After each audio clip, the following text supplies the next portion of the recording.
हाय, welcome दोस्तों। आज हम एक अमेजिंग फैंटेसी फिल्म देखने जा रहे हैं।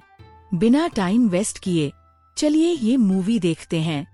शुरुआत में वे दिखाते हैं कि कभी राक्षस और इंसान साथ रहते थे। राक्षसों में से एक बुरा राक्षस इंसानों को अपना गुलाम बनाना चाहता था।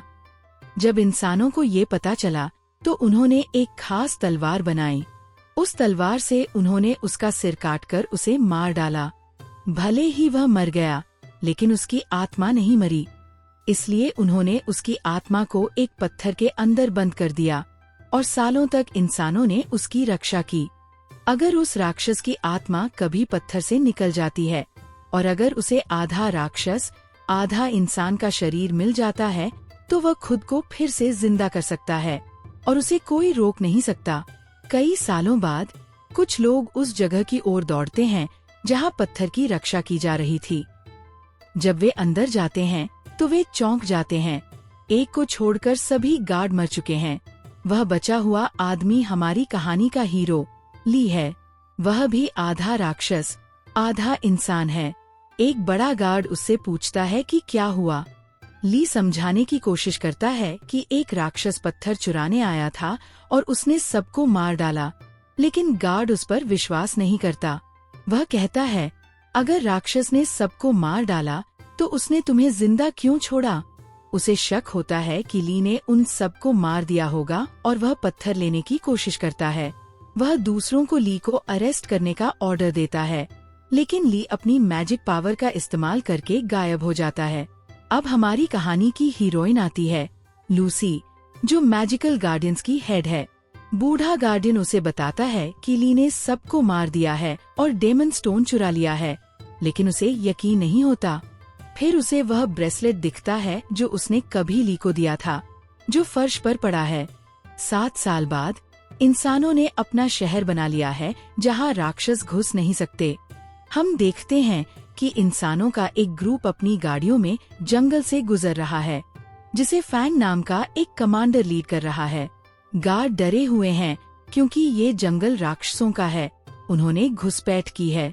अचानक कोई जंगल से भागता है और फिर काले कपड़े पहने एक राक्षस उनके सामने आ खड़ा होता है। गार्ड घबरा जाते हैं और कमांडर का घोड़ा भी डर जाता है, लेकिन कमांडर खुद बिना डरे रहता है। वह हमला करने जाता है, लेकिन घोड़ा गिर जाता है। कमांडर उठता है और राक्षस से लड़ता है। उसके 3 सिर और 4 हाथ हैं। वह एक सिर काट देता है और सोचता है कि वह मर गया है, लेकिन राक्षस बस उसे फिर से जोड़ देता है। कमांडर फिर से हमला करता है। राक्षस चारों हाथों से वापस लड़ता है। भले ही वह इंसान है, कमांडर अपनी पूरी स्किल से लड़ता है और राक्षस को कड़ी टक्कर देता है।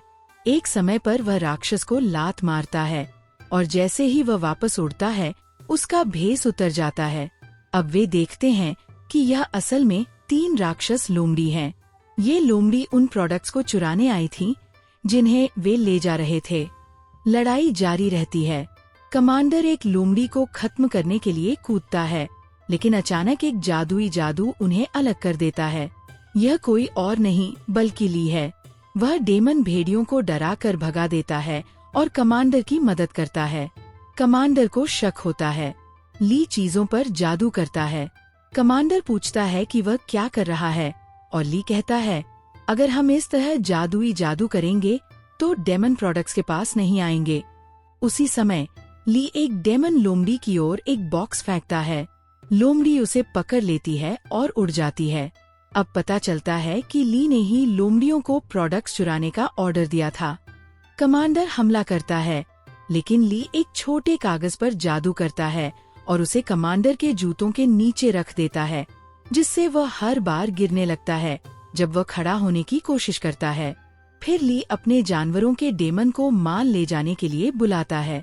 कई अलग अलग डेमन जानवर दिखाई देते हैं, यहाँ तक कि तितलियां भी चीजें चुरा लेती हैं। कमांडर कंफ्यूज और बेबस है। इसके बाद हम जंगल में एक घर देखते हैं जहां ली रहता है। वह एक पेड़ पर है। उसने पिछले 7 साल इन डेमन के साथ बिताए हैं। अगले सीन में हम मंदिर में वापस आते हैं जहां डेमन स्टोन सुरक्षित है। 2 ईगल डेमन उसे चुराने आते हैं। अंदर जाने के बाद वे सभी गार्डियन को मार देते हैं और पत्थर तक पहुंच जाते हैं। वे उसके चारों ओर लगे सुनहरे सुरक्षा कवच को पिघला देते हैं। लूसी आती है और एक जादू से पिघलने की प्रक्रिया को उलट देती है। एक ईगल डेमन पत्थर पकड़ लेता है, लेकिन सुनहरे पिंजरे में फंस जाता है। दूसरा ईगल डेमन उससे पत्थर छीनकर उड़ जाता है। लूसी छतों पर उसका पीछा करती है और उसे तीर मार देती है। वह गिर जाता है और बेहोश हो जाता है। जब वह उठता है तो पत्थर उसके पास होता है। उसी समय 3 डेमन फॉक्स आते हैं, पत्थर लेकर भाग जाते हैं। ईगल डेमन उनका पीछा करने की कोशिश करता है, लेकिन लूसी और उसके गार्डियन आ जाते हैं, इसलिए वह अपनी जान बचाने के लिए भाग जाता है। एक गार्डियन पत्थर के साथ लोमड़ियों को देख लेता है। वह जादू से हमला करता है, लेकिन एक लोमड़ी पत्थर निगल जाती है। बाकी 2 लोमड़ियां गार्डियन को गिरा देती हैं और लोमड़ी को वापस ली की जगह ले जाती हैं। भागा हुआ ईगल डेमन एक बर्फीले इलाके में जाता है जहां एक स्नो डेमन रहता है। उसी ने उन्हें पत्थर चुराने का ऑर्डर दिया था। वह इंसानों से बदला लेना चाहती है क्योंकि उन्होंने एक बार उसे कैद कर लिया था। हालांकि वह भागने में कामयाब रही थी। उनकी नाकामी से गुस्सा होकर वह ईगल डेमन को फ्रीज कर देती है और एक ताकतवर डेमन आर्म वाले हुड वाले डेमन को बुलाती है। वह उस आर्म का इस्तेमाल करके ईगल डेमन को मार डालता है। 3 लोमड़ी डेमन ली की जगह पर लौटते हैं और ऐसा दिखाते हैं कि कुछ हुआ ही नहीं। लेकिन ली को कुछ शक होता है। जब वह उनसे पूछता है तो एक लोमड़ी उसे समझाने के लिए एक नॉर्मल पत्थर निगलने का नाटक करती है। जब ली उस कमजोर लोमड़ी के पास जाता है तो वह अचानक एक भ्रम में पड़ जाता है। एक अंधेरी जगह जहां विलेन डेमन बोलता है, आखिरकार मैं इतने सालों बाद उस पिंजरे से आजाद हो गया हूँ। अब मुझे फिर से जिंदा होने के लिए तुम्हारे शरीर की जरूरत है। ली होश में आता है, लोमड़ी को अंदर ले जाता है, दरवाजा एक जादू से बंद कर देता है और पेड़ के डेमन को चेतावनी देता है कि वे इसे न खोलें। अब वे एक फ्लैशबैक दिखाते हैं जहां ली, लूसी और ली का दोस्त बचपन से उस मंदिर में थे, उसकी रखवाली करने की ट्रेनिंग ले रहे थे। एक दिन ली को भ्रम हुआ कि डेमन पत्थर के चारों ओर का सोना पिघल रहा है। वह निराश और परेशान हो गया। ली के दोस्त ने उसे शांत करने की कोशिश की, लेकिन अचानक ली चिल्लाया और उसकी शक्तियों ने उसके दोस्त को उड़ा दिया। ली की आंखें लाल हो गईं और वह एक डेमन में बदलने लगा। लेकिन ली का दोस्त बिना किसी डर के उसके सामने खड़ा हो गया और ली के बदलाव को कंट्रोल करने और उसे वापस इंसानी रूप में बदलने के लिए जादू किया। यह सब इसलिए हुआ क्योंकि ली आधा इंसान और आधा शैतान था। यह सब याद करके लूसी परेशान हो जाती है। शुरुआत में जब सभी गार्ड मर गए तो ली का दोस्त भी मर गया, इसलिए लूसी अपने दोस्त की कब्र पर प्रार्थना करती है। अब आते हैं, क्योंकि राजा ने सारे कीमती सामान खो दिए थे, इसलिए चीफ कमांडर ने फैंग को 3 दिन के अंदर सब कुछ वापस लाने की चेतावनी दी और उन्होंने उसका कमांडर पद हटा दिया। ली को ढूंढते हुए फैंग शहर के बाजार में घूमता है। लोग उसे किसी के बारे में बताते हैं और जब वह उस जगह जाता है तो एक लड़की अचानक उसे बांधकर पीटना शुरू कर देती है। वह उस आदमी को भी पीटती है जिसे फैंग ढूंढने आया था। वह ली के असिस्टेंट के तौर पर उसके साथ जुड़ना चाहती है और वह आदमी कोई और रास्ता न होने पर उसे राक्षसों के साम्राज्य के बारे में बताता है और उसे एक नक्शा देता है, लेकिन उसे नहीं पता कि उस जगह तक कैसे पहुंचा जाए। फैंग कहता है, मैं तुम्हें वहां ले जाऊंगा, और वह मान जाती है और उसे छोड़ देती है। जैसे ही वह उसे छोड़ती है, वह तुरंत उसके हाथ रस्सी से बांध देता है ताकि वह उस पर कोई जादू न कर दे। वे पहाड़ों से होते हुए एक धुंधली चट्टान पर पहुंचते हैं। उनके सामने एक बहुत बड़ा गड्ढा है। फैंग कंफ्यूज है कि उसे कैसे पार किया जाए। लड़की चट्टान पार करने के लिए जादू करने की कोशिश करती है, लेकिन कुछ भी काम नहीं करता। अचानक तेज हवा चलने लगती है। उनके आसपास की मूर्तियां आग से जल उठती हैं और फिर गड्ढे पर एक बड़ा पुल बन जाता है। यह पुल सीधे राक्षसों के साम्राज्य से जुड़ता है। अगर राक्षसों को पता चल गया कि वे इंसान हैं, तो वे उन्हें मार डालेंगे। इसलिए लड़की उन दोनों पर कुछ जादुई पानी छिड़कती है ताकि राक्षसों को पता न चले। जब वे राक्षसों के शहर में घुसते हैं तो उसे सभी राक्षसों और दानवों को देखकर मजा आता है, लेकिन फैंग असहज और डरा हुआ होता है। इस बीच लड़की मार्केट में ली को देखती है। वह दौड़कर उसके पास जाती है और कहती है, मास्टर, मैं इतने दिनों से आपको ढूंढ रही थी, और उससे अपनी असिस्टेंट के तौर पर लेने की रिक्वेस्ट करती है। तभी फैंग आता है, ली का हाथ पकड़ता है और कहता है, आखिरकार मैंने तुम्हें पकड़ ही लिया। लेकिन लड़की बीच में ही टोकती है और ली का बचाव करते हुए कहती है, तुम्हारी हिम्मत कैसे हुई मेरे मास्टर को छूने की। इस बीच ली फैंग के हाथ पर एक जादू कर देता है। इस वजह से फैंग का अपना हाथ उसकी बात मानना बंद कर देता है। उसके बाद ली एक ऐसी जगह जाता है जहां एक बहुत बड़ा शार्क डेमन रहता है। ली शार्क डेमन से स्पेशल तलवार मांगता है, एकमात्र तलवार जो पत्थर और उसके अंदर फंसे बुरे डेमन को खत्म कर सकती है। लेकिन शार्क डेमन हिचकिचाता है और कहता है, मेरे पास वह कीमती तलवार कैसे होगी, मेरे पास तो है ही नहीं। ली को उस पर यकीन नहीं होता। वह अपनी पावर का इस्तेमाल करता है और दुकान की सभी कीमती चीजों को हवा में उछाल देता है। वह शार्क डेमन को चेतावनी देता है, अगर तुमने मुझे तलवार नहीं दी तो मैं सब कुछ गिरा दूंगा। शार्क डेमन फिर पूछता है, अगर मैं तुम्हें तलवार दूं तो तुम मुझे बदले में क्या दोगे। ली उसे 2 इंसान देता है, कोई और नहीं बल्कि कमांडर और लड़की। तुरंत कमांडर और लड़की को पकड़ लिया जाता है। डेमन कमांडर को पिंजरे वाले एरिना में फेंक देते हैं और उसे एक डेमन से लड़ने का ऑर्डर देते हैं। वे कहते हैं कि अगर वह जीतता है तभी वे लड़की को छोड़ेंगे। एरिना के अंदर एक छोटा सा डेमन अंदर आता है। कमांडर सोचता है, ये बस एक छोटा सा डेमन है, मैं आसानी से जीत सकता हूँ। लेकिन अचानक डेमन उसके पैर पकड़ लेता है और उसे काट लेता है। वह उस पर चढ़ जाता है और जोरदार हमला करना शुरू कर देता है। कोई और रास्ता न होने पर कमांडर डेमन को जमीन पर पटक देता है और उसे बार बार मारता है। लेकिन डेमन को पीटना एक बहुत बड़ी गलती साबित होती है, क्योंकि वह डेमन हर बार मारे जाने पर बड़ा होता जाता है। वह तेजी से बढ़ता है, हल्क जैसा बड़ा बन जाता है। पूरी तरह बड़ा होकर डेमन कमांडर को पकड़ लेता है और उसके साथ फुटबॉल की तरह खेलता है। इस बीच ली और शार्क डेमन उस जगह जाते हैं जहां खास तलवार रखी है। रास्ते में ली एक छोटे कागज पर जादू करता है और उसे उड़ा देता है। हमें अभी तक नहीं पता कि उसने ऐसा क्यों किया।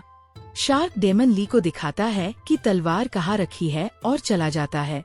ली तलवार के डिब्बे के चारों ओर बंधी जंजीरों को तोड़ने के लिए अपने जादू का इस्तेमाल करता है। वह उसे खोलता है और उसमें खास तलवार देखता है। वह उसे लेकर भागने की तैयारी करता है, लेकिन उसी समय मंदिर के रखवाले आ जाते हैं। वे उसका पीछा कर रहे थे। हालांकि ली एक स्मार्ट जादूगर होने के नाते जमीन पर एक जादू करता है, एक छेद खोलता है और भाग जाता है। वापस अखाड़े में बड़ा दानव अभी भी कमांडर के साथ खेल रहा है। अचानक ली द्वारा पहले भेजा गया जादुई कागज का जादू अखाड़े में उड़कर आता है और बड़े दानव के पैर से चिपक जाता है। जैसा कि हम पहले से जानते हैं, उस जादू से छुआ हुआ कोई भी व्यक्ति ठीक से खड़ा नहीं हो सकता, इसलिए बड़ा दानव जमीन पर गिर जाता है। इस बीच ली भागने की कोशिश करता है, लेकिन गार्ड उसे रोक लेते हैं। वह फिर भी उनसे बच निकलता है। फिर लूसी आती है और एक जादू करती है जो ली को एक भ्रम में फंसा देता है। उस भ्रम में लूसी आती है और उससे पूछती है, तुमने हमें धोखा क्यों दिया और सभी गार्ड को क्यों मार डाला। दूसरी तरफ जब कमांडर बड़े दानव से लड़ रहा होता है तो असिस्टेंट लड़की उसे एक आइडिया देती है। वह उससे कहती है कि इसे रोकने का एक ही तरीका है कि इसके सींग पकड़कर इसे मारा जाए। जब कमांडर डेमन के सींग पकड़कर उस पर मारता है तो वह बड़ा डेमन वापस छोटे बच्चे डेमन में बदल जाता है। कमांडर एक कुल्हाड़ी उठाता है, ये जानते हुए कि डेमन को मारना ही लड़की को बचाने का एकमात्र तरीका है। लेकिन जब वह डेमन का मासूम बच्चे जैसा चेहरा देखता है तो वह उसे मार नहीं पाता। इसके बजाय वह उन डेमन की ओर मुड़ता है जिन्होंने लड़की को बांधा था और उनसे लड़ता है।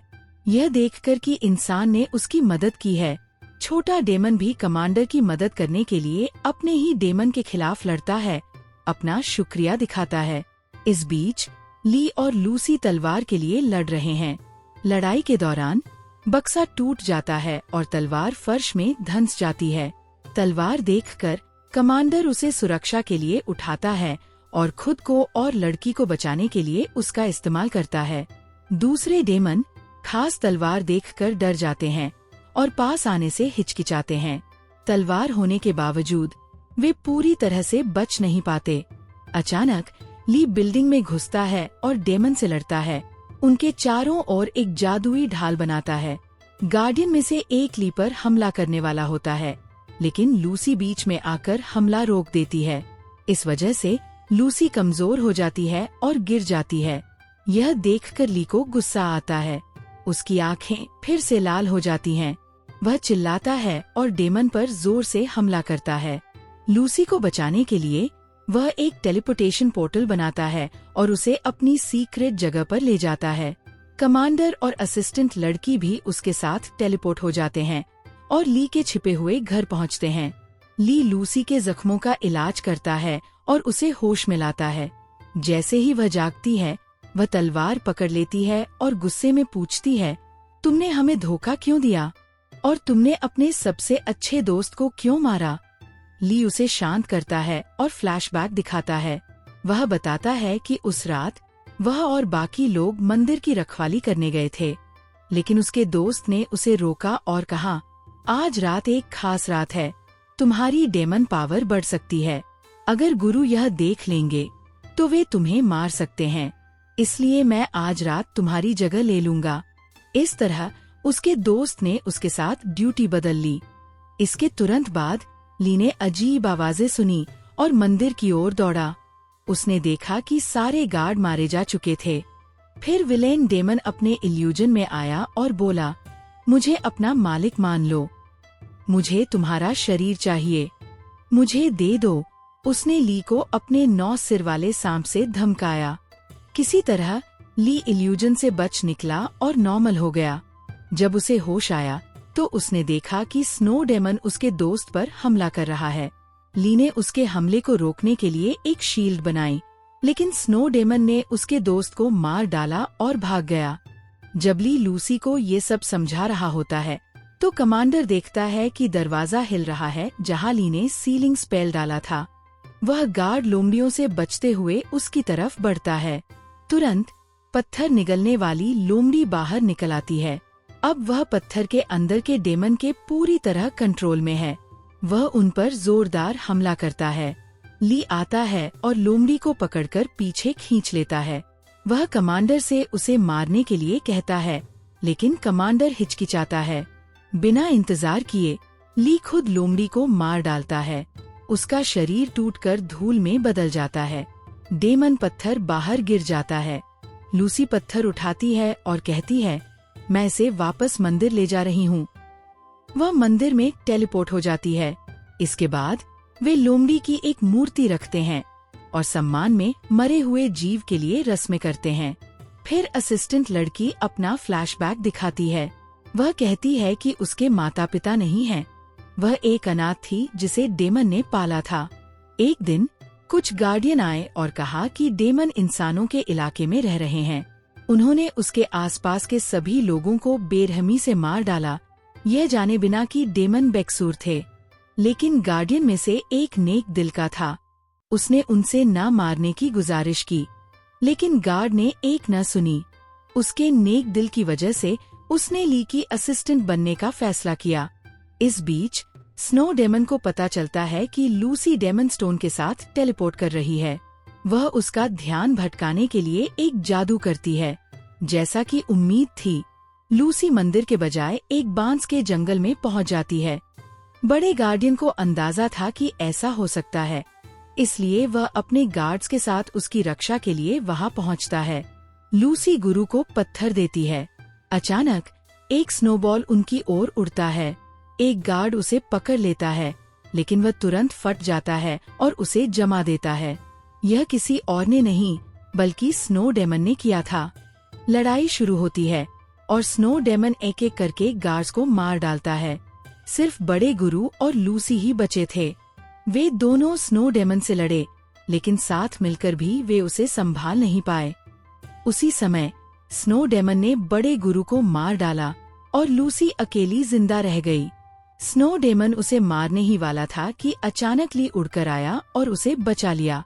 फिर स्नो डेमन ने ली से बात की और कहा कि उसका एक मास्टर है जिसने उसे ये सब करने का ऑर्डर दिया था। उसने उससे कहा, अगर तुम बदला लेना चाहते हो तो मेरे मास्टर से मिलने मेरे पीछे आओ। ली ने लूसी से कहा, मैं जाकर उसका सामना करूंगा, और चला गया। ली के जाने के बाद हुड वाला आदमी आया। उसने अपना हाथ लूसी की ओर बढ़ाया। हाथ ने उसकी गर्दन पकड़ी, उसे हवा में उठाया और उसे तैरने पर मजबूर कर दिया। इस बीच ली बर्फ के राक्षस से लड़ रही थी। ली की असली ताकत न जानते हुए वह बेपरवाही से लड़ी।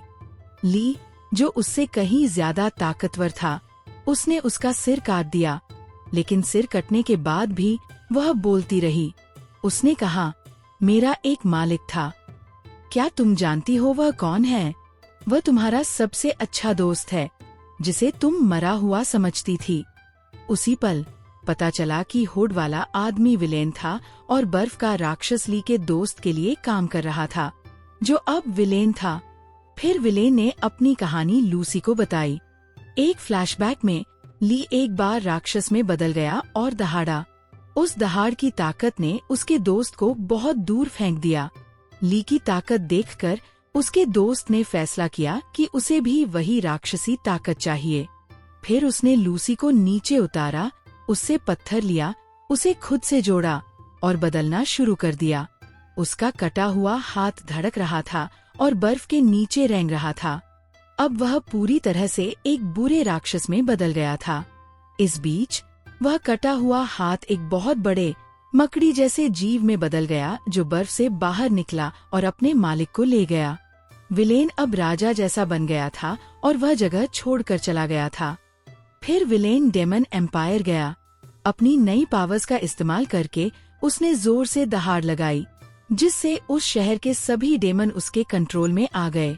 ली की जगह पर ट्री डेमन सबको लड़ाई के लिए तैयार कर रहे थे, क्योंकि ली ने उन्हें पहले ही वार्निंग दे दी थी कि ऐसी सिचुएशन आ सकती है। उसने उन्हें रोज इस पल के लिए ट्रेनिंग दी थी।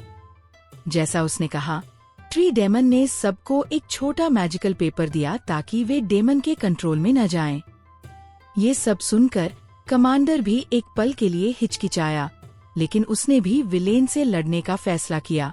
डेमन की जगह पर वापस आकर ली सीधे विलेन के इलाके में चला गया, बिना डरे और पक्के इरादे के।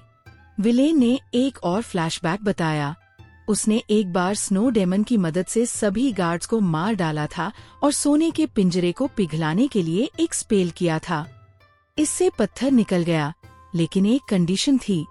पत्थर सिर्फ आधा डेमन और आधा इंसान ही एक्सेप्ट करेगा। यह न जानते हुए विलेन ने पत्थर पकड़ लिया, और क्योंकि वह पूरी तरह से इंसान था, उसके हाथ जलने लगे।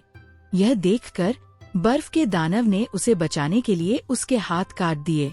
उसके बाद पत्थर अपनी असली जगह पर वापस आ गया। इसी बीच ली मौके पर पहुंच गया। बर्फ के दानव ने उस पर एक शरीर फेंका और एक भ्रम पैदा किया, जिससे ली को यकीन हो गया कि उसने उसके दोस्त को मार दिया है। फिर वह चली गई। 7 साल की ट्रेनिंग के बाद विलेन आखिरकार आधा दानव बन गया, जिससे वह पत्थर को खुद से जोड़ सका। उसके बाद विलेन ली के सामने आया और लड़ाई शुरू हो गई। वे बहुत जोरदार तरीके से लड़े। एक समय पर ली ने अपनी तलवार से उसके पेट में वार कर दिया। ली को लगा कि उसने उसे मार दिया है, लेकिन विलेन की ताकतें इतनी बढ़ गई थीं कि उसने बस तलवार निकाली, उसे खत्म कर दिया और ली को फेंक दिया। ली कमजोर हो गया। इसी बीच कमांडर और दूसरे अच्छे दानव पुल पर पहुंच गए। अचानक 5 चूहे दानव पुल के नीचे कूद गए, उसे पकड़ लिया और पुल को नुकसान पहुंचाने के लिए उसे काटने लगे। टीम की एक लड़की पेड़ में बदल गई और सब लोग यह देखने के लिए ऊपर चढ़ गए कि क्या हो रहा है। ऊपर से उन्होंने विलेन के कंट्रोल वाले दानवों को आते देखा। लड़ाई शुरू हो गई। वे सब बुरे दानवों से लड़े। बच्चा डेमन एक बड़े डेमन में बदल गया और जो भी उसके सामने खड़ा होता उसे फेंक देता। कुछ देर बाद लड़ाई का मैदान शांत हो गया। उनके आसपास के डेमन एक तरफ हट गए, जिससे विलेन दिखाई दिया, जिसने ली को अपने बड़े हाथ में कसकर पकड़ रखा था। सबकी आंखों के सामने उसने ली को अपने हाथों से चाकू मारा, उसे मार डाला और उसकी बॉडी को पुल से नीचे फेंक दिया। यह देखकर असिस्टेंट लड़की और सभी डेमन का दिल टूट गया। फिर पेड़ वाले डेमन ने कहा कि अगर ली मर गया है तो सब अपना रास्ता चुन सकते हैं और घर जा सकते हैं। एक पल के लिए ऐसा लगा जैसे लड़ाई खत्म हो गई है, लेकिन कमांडर और सभी अच्छे डेमन ने हार मानने से मना कर दिया। ली के प्रति अपना शुक्रिया और वफादारी दिखाते हुए वे फिर से बुरे डेमन से लड़ने के लिए इकट्ठा हुए। विलेन ने हमला करने के लिए और डेविल भेजे। इस बीच चूहे पुल को नुकसान पहुंचाते रहे और उसका आधा हिस्सा गिर गया। कमांडर ने बिना टूटे पुल के बचे हुए छोटे टुकड़े पर लड़ाई की। उसी समय शार्क डेविल दिखाई दिया और कमांडर को चाकू मारने ही वाला था, लेकिन बड़ा बच्चा डेविल सामने कूद गया और वार झेल लिया। उनकी टक्कर से वे दोनों हवा में उड़ गए और जब वे गिरे तो बचा हुआ पुल टूट गया। बच्चा डेविल वापस अपने छोटे रूप में बदल गया और वह और शार्क डेविल दोनों नीचे गिर गए। बच्चे डेविल की कुर्बानी देखकर कमांडर रो पड़ा। फिर विलेन ने टूटे हुए गैप पर अपना बड़ा हाथ बढ़ाया, जिससे पुल दूसरी तरफ जाने का रास्ता बन गया। ऐसा लग रहा था कि सब बर्बाद हो गए हैं, लेकिन अचानक ली बिजली की स्पीड से उड़कर आया, बड़े हाथ पर वार किया और उसे खत्म कर दिया। ली जिंदा हो गया था। उसके बाल अब सफेद हो गए थे और उसकी पूरी मौजूदगी अलग थी। अपनी नई शक्तियों के साथ उसने बुरे डेविल से लड़ाई की। विलेन ने संघर्ष किया और टिक नहीं सका। उसने अपना बड़ा हाथ फिर से भेजा, लेकिन ली ने उसका हिस्सा पकड़ लिया, उसे घुमाया और फेंक दिया। वे तब तक बुरी तरह लड़ते रहे जब तक ली ने उस बड़े हाथ को भेदकर आजाद नहीं हो गया। आखिर में उसने विलेन के शरीर को भेदकर उससे पत्थर छीन लिया। विलेन का शरीर जलने लगा और हवा में घुल गया। फिर हम देखते हैं कि ली कैसे वापस आया। मरने के बाद उसकी आत्मा शैतान की अंधेरी दुनिया में चली गई। शैतान ने ली को अपना गुलाम बनाने की कोशिश की और कहा, अगर तुम मेरे गुलाम बनोगे तो मैं तुम्हें वापस जिंदा कर दूंगा। ली तुरंत समझ गया कि शैतान को उसका शरीर चाहिए। इसे रोकने के लिए ली ने अपने शरीर को अंदर से जलाना शुरू कर दिया। शैतान ने उससे रुकने की गुजारिश की, कहा कि उसे ली का शरीर चाहिए। उस पल ली ने कहा, मैं कभी तुम्हारा गुलाम नहीं बनूंगा, तुम्हें मेरा गुलाम होना चाहिए। अगर तुम यह डील मान लेते हो तो मैं तुम्हें अपना शरीर दे दूंगा। कोई और रास्ता न होने पर शैतान ने मान लिया और ली में घुस गया, जिससे वह पूरी ताकत के साथ फिर से जिंदा हो गया। उस ताकत का इस्तेमाल करके ली ने विलेन को मार डाला और पत्थर के टुकड़े टुकड़े कर दिए। लूसी ने उसे प्यार से देखा, लेकिन ली ने उसकी तरफ देखा भी नहीं, क्योंकि शैतान के साथ उसके एग्रीमेंट के अनुसार उसे परिवार बनाने से मना किया गया था। ली दूसरे राक्षसों के साथ दानव साम्राज्य में लौट आया। उस दिन से ली दानव साम्राज्य का राजा बन गया और कमांडर इंसानों की दुनिया का राजा बन गया। कहानी खत्म। उम्मीद है आप सभी को मजा आया होगा। देखने के लिए धन्यवाद।